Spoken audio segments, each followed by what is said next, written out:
Good afternoon, everybody. My name is Erich Kurschat. I'm the owner of Harmony Insights, LLC, a company that allows me to work with organizations and consultants using the DISC personality assessment.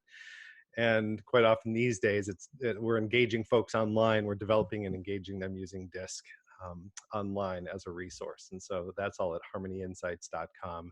I'm also the founder of the HR Hot Seat Inclusive Mastermind community, serving we have at least 2,500 members right now in 10 different licensed chapters around the country. And so if you are an HR professional yourself or you're serving HR professionals, you can find out more about the HR Hot Seat community at hrhotseat.com. This is a Harmony Insights lunch date. I decided a little while ago, a couple weeks ago, that I wanted to begin reconnecting with people who really inspire me. There's a lot happening in the world right now, and I felt like I needed some inspiration. I wanted to spend 30 minutes of my lunch hour here in the Central Time Zone talking with colleagues and friends who had something really interesting and timely to say. And today, my featured guest is Lisa Zulanas from Resonant Shift. And Lisa, welcome to today's Harmony Insights lunch date. Thank you, Eric. It is a pleasure to be here. I am thrilled to have you here today. You and I worked together what seems like ages ago at this point, but have been fortunate enough to stay in touch since. And I've watched you start your own organization. You and I have talked about that. We are here today to discuss the power of coaching. Before we do that, I like to start these conversations by admitting that we are all impacted in some way by the coronavirus. Often working from home, perhaps if we didn't before, or just impacted in some other way. Would you be willing to share one way in which you are personally impacted by what's going on right now? Yeah, I think for me, one of the most challenging experiences has been self-managing the longing and the desire to continue to grow my business, and then juggle all of the things that everyone in the world is juggling right now, whether it's homeschooling, taking care of children, trying to get outside for a walk every day to be physically healthy and active. And you know, the way that I'm dealing with that is I've just said to my husband, I would love just a little bit of alone time, just every day. So whether it's 10 minutes and I just disappear on my own and I go around the block, or maybe it's an hour and I get to walk along, you know, the road towards the forest where we live. But that alone time gives me that gift of self-compassion, and it allows me to reflect on the things that truly are important. I suffer from being, you know, a hyperachiever. I want to do really, really well in life. And it's being able to self-manage the desire to do more, right? So it's that self-compassionate piece coming in, which has been really, really tricky. And you were in the Seattle area, if I'm correct, right? That's right. Yeah. Wonderful. So you have plenty to see on your walks, I'm sure. And I love that you say, I need some alone time, so I'm going to go for a walk. I have friends who have said to their spouses, I need some alone time, so you need to go somewhere else. That's a good way to do it as well. I should try that. Thank you for sharing. I appreciate that. So I have promised people today a meaningful, actionable conversation around the power of coaching, a topic that you have recommended, given that it's something that you are so passionate about, and I can't think of anyone more perfectly suited to speak on that topic. Could you give people a sense of why you, Lisa Zulanas of Resonant Shift, are qualified to discuss the power of coaching, given your background and your interests in life? Well, you know, I think I have been someone who has personally benefited from the power of coaching. And as soon as I really discovered what coaching was about, then I decided that that's where I wanted to take my career. So going from an HR-based career where I did a lot of training and facilitation, I wanted to be the person to give that gift of coaching to other people. So that's why I came into coaching. And you know, I'd love to give you a little bit of a background on how the power of coaching has been so incredible to so many people. And a lot of that is because the coactive model, which I'm trained in, has this concept around creating a very safe space for someone. I don't have an agenda or a stake in the outcome, but I'm here to hold and support that person to have their agenda at the center of the stage, and to champion them, and to make them feel more courageous, and to evoke transformation so that they can actually follow what it is they want to do in life. And so, what is more amazing than that, right? To have somebody who is your biggest fan and believes in you and knows that the power of coaching can help you get to wherever you want to go. So that's the bottom line for me. I appreciate you explaining the coactive model, because I saw that and was curious myself. I'm suddenly thinking of a fiduciary financial advisor who has your best interests in mind, right? And it sounds like you're coming at relationships and you're coaching from a similar way. I'm wondering if we can back up just a moment. There are people who are likely not at all new to coaching, professional coaching, and have worked with a coach in the past, or are doing so currently. Those who are unfamiliar with professional coaching will think of the term perhaps in terms of sports, may have some experience on teams, athletic teams, working with a coach. Probably any number of ways that you can define this term, but what does coaching at its heart mean to you personally? So, my favorite definition of coaching is that we don't coach for a problem to be solved, but we coach for a life to be lived. Right? So that really, I think, underpins the idea that I'm not here to fix anyone, because nobody is broken. Mm-hmm. The coactive model speaks to everyone being naturally resourceful, creative, and whole, which means that, intellectually, emotionally, mentally, spiritually, you have all the answers already. Mm-hmm. And have you been able to be indulgent and take that priority or that time to really look inside and decide, all of the culmination of my experiences and my take on things in life, what is the answer? Because the coach will get you there. So I think it's all about, like I said, it's holding that safe space for someone and enabling them to get there themselves, because they are naturally resourceful, creative, and whole. And so you may see yourself as a guide of sorts. It's a guide, yeah. It's rather than therapy, which looks into the past and digs up all the reasons why something happened, and versus consulting, which is very directive and giving people advice and telling them what to do. Coaching is taking somebody's hand, walking side by side, and saying, right, where are we going? Let's focus on the future. Because if you want to talk about the past, we can, but that's not where we need to focus. We need to focus on what's the vision, right? And how would you like to get there? And let's look at what obstacles or issues might arise, but you already have the strength. We're going to summon it together and we're going to put it in the right direction. I really like that. I've done some career coaching myself, and I'll often tell people, my job isn't necessarily even to teach you anything new. It's to help you make your way. I've said it in different ways, but really make sense of what you've seen as clutter, all of the information that's already in your head. But given the emotional baggage that comes along with some of it, and just having so much there, and having lived this life yourself, working with somebody who's a third party that can come in and begin to strip away some of that clutter and pull it out, almost as you would if you're reorganizing your home. Take something off the shelf and say, is this worth holding on to? If so, let's put it back. And if not, where does it go? And how do we deal with it? How do we manage it in some way? That's right. Yeah, there's a wonderful analogy for coaching. It's called the suitcase analogy. And I kind of alluded to this a second ago, but a therapist, for example, might say to you, okay, Eric, you're going on a trip. I hear you're going on a trip around the block, let's say, during this lockdown. Let's look at your suitcase. What are you going to take, right? And then you'll look at the suitcase with the therapist, and she'll talk about why there's only black jeans, or what's the reason for not having any bright t-shirts, right? Whereas the consultant will open the suitcase and say, okay, Eric, show me the suitcase for the trip around the block. Oh, here's what I think you should take, right? Yeah. And they'll give you lots of great insights and advice and some strategies around what you might need to take. Coach is going to say, all right, Eric, let's look at this suitcase. Wow. All right. So tell me, do those jeans make you feel the best that you've ever felt in a pair of jeans? And if you say to me, well, not really, then I'll say, let's go shopping. Let's go find a pair of jeans that makes you feel great. Right. I love it. So now you're also going to be my personal stylist. I'm getting so much out of this conversation. I You appreciate know, it. I cannot wait to go shopping. I'm so desperate to go shopping. I'll take you any day. I'm not even a shopper myself, and even I want to go shopping. So shows I'm how coming desperate. back to Chicago in the summer, so we'll go in the summer. Excellent. I love it. Yeah.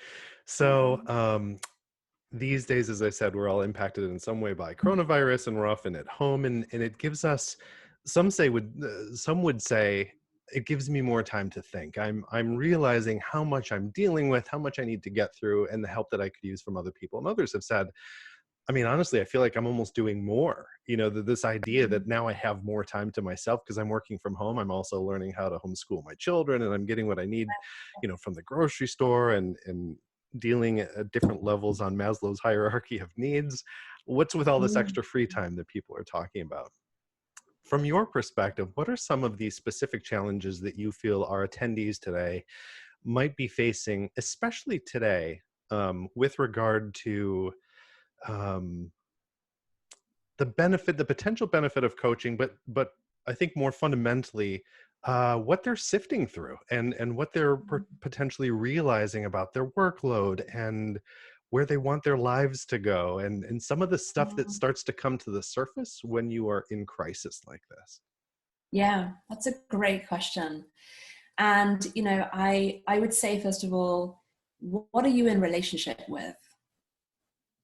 So, and what I mean by that is, you may say to me, I'm in relationship with a lot more sugar than I ever have been, right?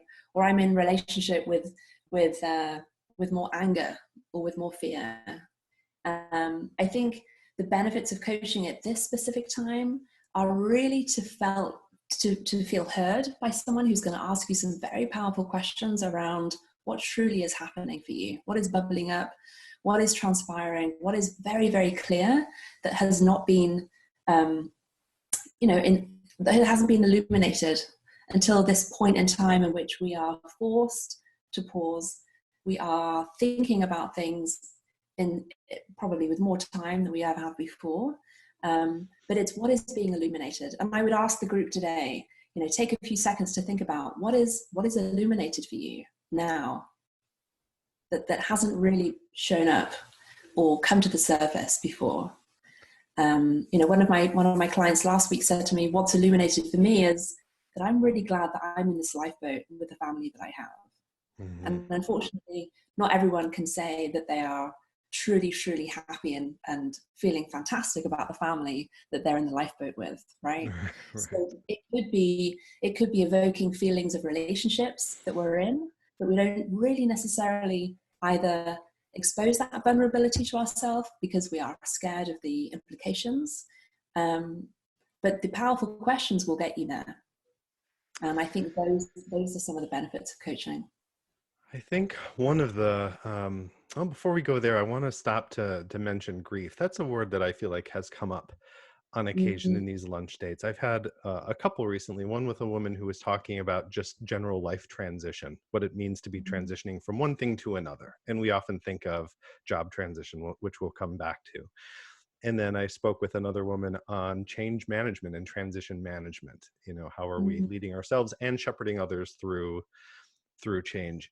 I think at some point in each of these conversations, the word grief came up.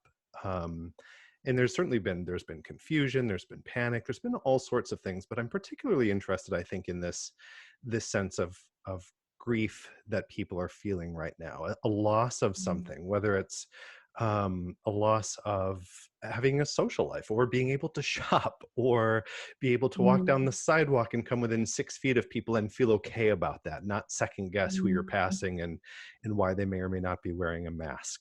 How often does grief Right. show up in the coaching that you're doing with Resonant Shift? Yeah, it's funny. I just got goosebumps. I think for coaching, that for the coactive model, there are a couple of different stages. There is a stage called fulfillment, which is where you do a lot of envisioning and thinking very positively towards the future. You might ask a client, what does that look like, right, for the goal that you want to get to desperately? Let's envision it 2 years ahead of time. Let's pretend we're already there. So lots of visioning. There's also balance, which is getting clients to look at things from different perspectives. and having that resonant choice around which perspective they want to choose, right, and to go with.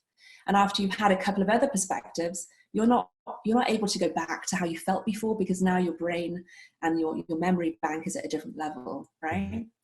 Another piece of the model is process, or process, depending on which accent you have. We'll take either one.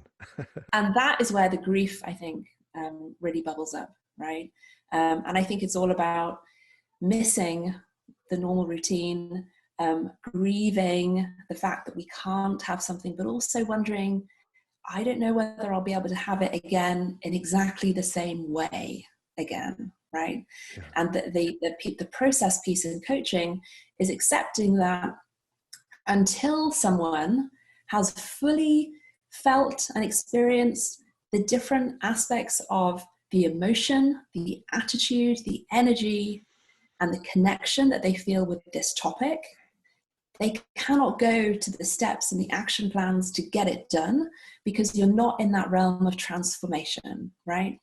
So, for example, if you say to me, Eric, I am grieving the ability to connect with other dog owners, right, that go to the dog run, which is, I know, close to where you live in the South Loop. Yes. I'm going to say to you, well, how do you feel about that? Let's really get into that.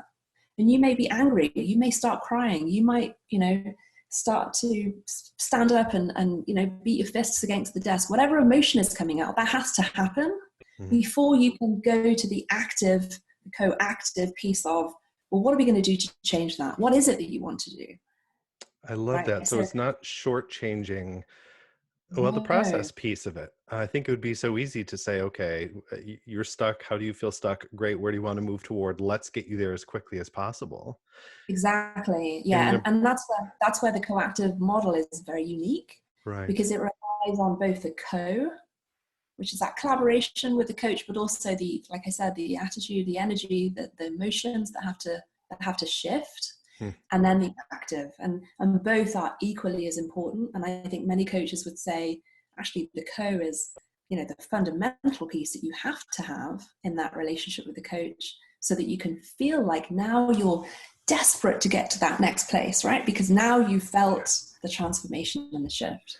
I love that I've been doing these Harmony Insights lunch dates long enough for themes to surface. And now, as you're talking, I'm thinking back to previous conversations with the woman in particular I mentioned, who is, oh, look at you have an assistant for the day. I love it. My husband brings me a cup of coffee. Isn't that nice? That's wonderful. Let him know where I live. You can give him my address. I'm sure it's just a short trip. But this previous conversation I was referring to earlier with a woman named Tatiana Fertelmeister, who was talking about transition, and every transition involving an end and then a middle sort of period before the beginning of something else.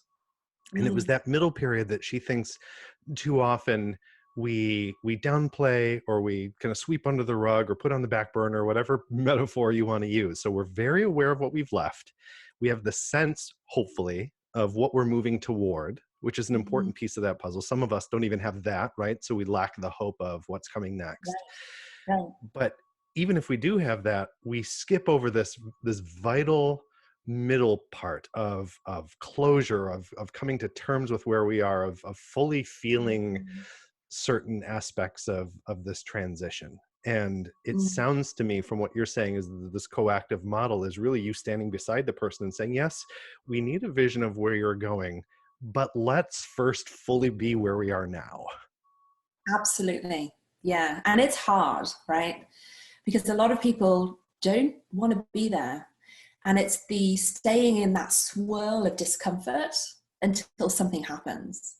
And as a coach and as a trainee coach, right, you don't want to put the client there. In fact, when I was doing my training, I did it all wrong. And the instructor said to me, Lisa, that was great, but you took them straight out of the discomfort. They need to be in that feeling. Yeah. I'm like, oh shit, Yeah.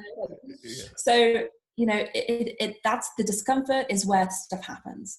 That's the place where you need to invest some time. And you mentioned, and I know you well enough to know your background in mediation, in human resources, and there's so much you've done at a corporate level, at an academic level. Suddenly now, I think you're probably using the word coach more explicitly and more regularly, but correct me if I'm wrong, you probably see yourself as having been a coach in every role that you've had to date.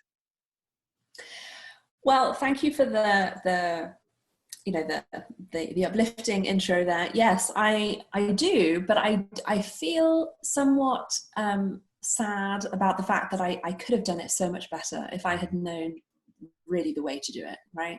So I think all of us, if we're people and we love to develop other people and we love to listen and to really understand and just champion others, we are naturally coaching, right?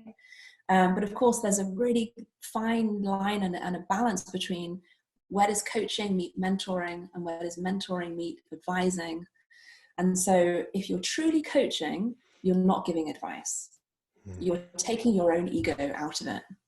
And you are just asking question after question after question to get somebody to transform, right? To have a shift, which enables them to see themselves differently and to take different kinds of action.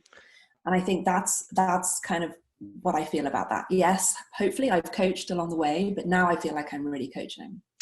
And that can be tricky for those of us who see ourselves as fixers in some way, consultants perhaps, and even in personal Yes. relationships. I mean, we won't go into too much detail, but there was a very distinct point where I was dating somebody, and even with my current wife, where she would come home from school with a particular challenge, and because I cared about her and wanted to alleviate the stress that she was feeling, I went immediately into fixer mode.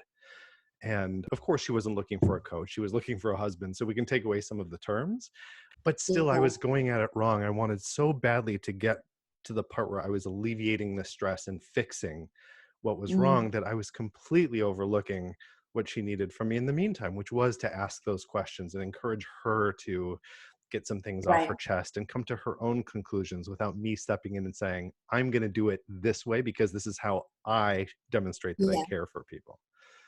Yeah. And I'm just hoping that all of this experience with the coaching will help me be a better mother, because, you know, as somebody who was a lawyer and someone who has trained people and told people what to do in HR situations, that is not the way that I want to lead as Right. a parent. You know, Yes. I want to say to my son, tell me how that feels, or Yeah.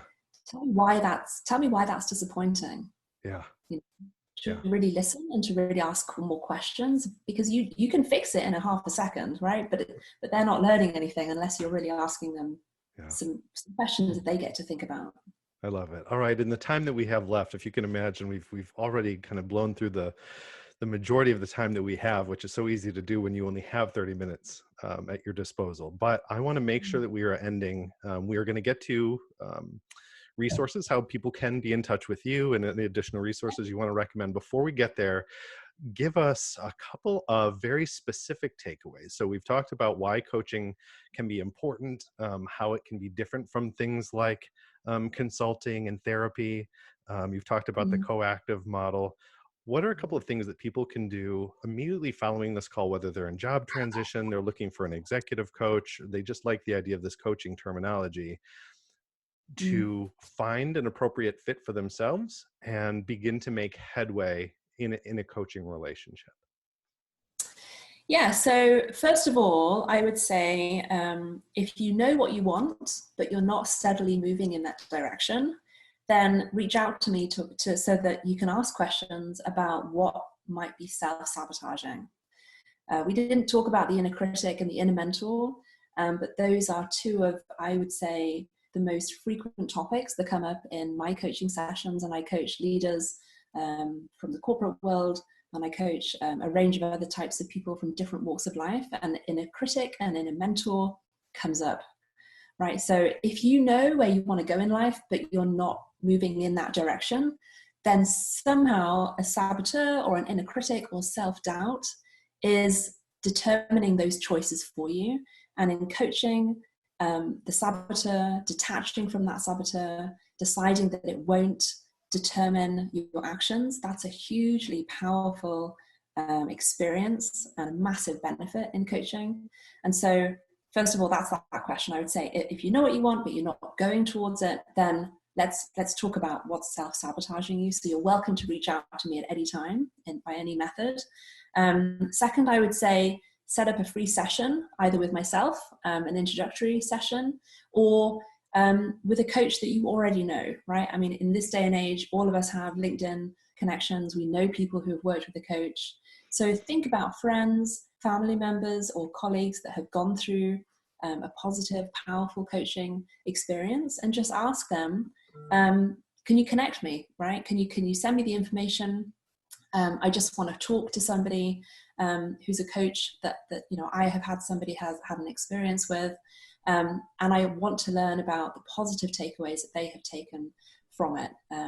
Ask them, how do you think about yourself after that coaching, and what kinds of different action are you taking after that experience? And I think just having an informal conversation with either someone that you know, with myself, or with a coach that you already know, will kind of demystify perhaps the idea that coaching is corrective, which it is not. It is a safe, encouraging space to champion someone, and that, I think, will be a wonderful first step. Excellent. It sounds like it would be something valuable, not only for people who, I mentioned that there are folks on the call who are perhaps in job transition.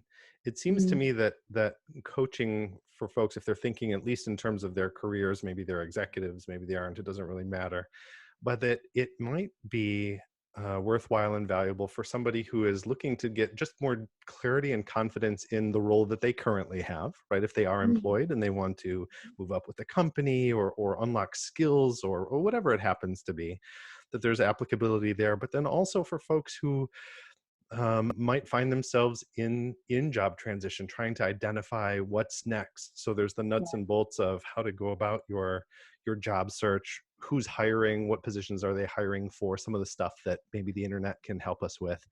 But as I see it, almost more importantly, okay, before I jump into that next role, what do I know about myself? What can I learn about myself? To ensure that when and where I do land is a better fit for me than perhaps any other work that I've ever done. Yeah, and I think that's where the leadership style comes in, the self-awareness around, how do I naturally lead people, right? From which dimension do I default to, right? Am I a leader in front, where I naturally go to setting the vision for someone and I'm like pulling everyone with me? Or am I a leader from behind, from the side, from the field? So that self-awareness and that kind of knowing, what are my values, what really motivates me, what is my message to the world, what do I stand for, right? What is something that I absolutely must instill in my team? All of those things are really critical to knowing what kind of job do I really want to be in, right? What kind of environment makes me feel the most motivated to want to do this every day. Yeah. Wonderful. Well, we're already at 12:30, if you can believe it. And Jessica was kind enough to add some questions here, which hopefully we can get to now if people can stick around. You mentioned that you have resources for us. I'm going to follow up with all attendees and send those resources out, so we don't take the time necessarily now, unless there's a quick one that you do want to share with people that you think would be helpful. Yeah, sorry, I should have mentioned this. So there is a website called positiveintelligence.com. And Shazad is the leader there. Shazad is the author of the New York Times best-selling book, Positive Intelligence, and he has a wonderful free saboteur awareness assessment on his website. So you can go to that website.